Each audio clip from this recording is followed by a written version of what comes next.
I'm not on about having no friends, no family. I'm on about putting yourself first, because putting yourself first is all that matters. And when you've had a stroke and you have epilepsy, it doesn't ask for permission. Isolation doesn't. It just shows up. Isolation strips you bare, and it just shows you the truth. After my stroke and epilepsy, I had isolation where I was just like, is this what it's come to? But the life doesn't stop when you've had a stroke or when you've had a seizure. It just starts, and once it starts, it keeps on going. You have the power to write your story, and that shifted in my mind. And I just think isolation wasn't punishing me. It was trying to get me to train harder, getting me to show my true colours, forcing me to rebuild and take me from the inside out. So it's given you space to transform, and the real toughness is born there. So when nobody's watching you, when no one's liking you, or nobody's following you, it really means something then, and not now. Well, it is now, but you can just either do two things: let face you straight on, or you can just run away from it. But pushing through brain fog, stacking your discipline is all that matters. Consistency builds strength, and that's it.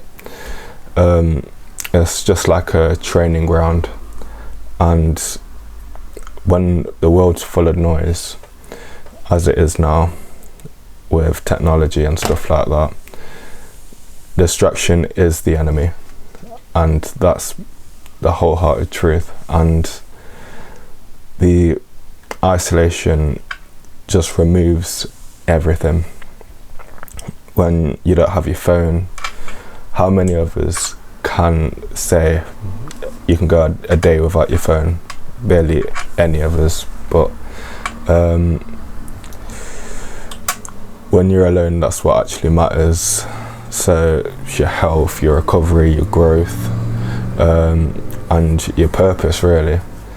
And while everyone else is distracted, lost in parties, gossip, endless scrolling on social media,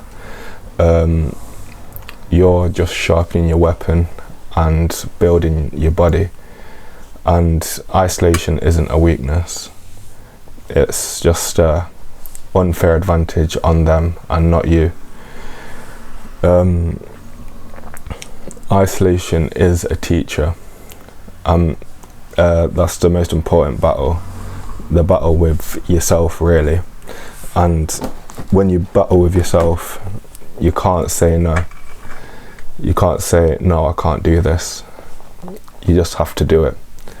And when you calm your mind down from a seizure, or when a seizure scares you, just think, why am I doing this? But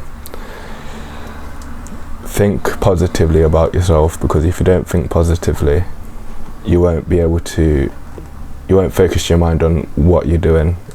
You will focus your mind on what you're not doing, and that's really it. Pain isn't the enemy either. It's a signal and a truth. And pain is isolation in the fire that it creates strength. And every seizure that knocks you down, or knocks me down, it just teaches me something. So you have to find out what's causing it, and if you're dehydrated, if you're not taking your meds on time, or anything like that. Like, the scars aren't your weakness, they're proof that you survived. And people can die from seizures, and I'm thankful that I've not died from a seizure. But yeah, when you do these things, the world will see a new version of yourself, a stronger, more focused, more disciplined version of yourself. Yeah, that's, the world doesn't respect comfort, it respects growth, and that's all that matters. If you're growing, if you're doing the exercises, if you're doing the things that you're meant to be doing, then you'll be fine, and you'll just be building and building, and yeah, train it, growing it, break it, and building it. And whenever the silence feels heavy, remember this: isolation is a gift, and use it just to become strong. If you like this video, like and subscribe, and I'll see you guys in the next one.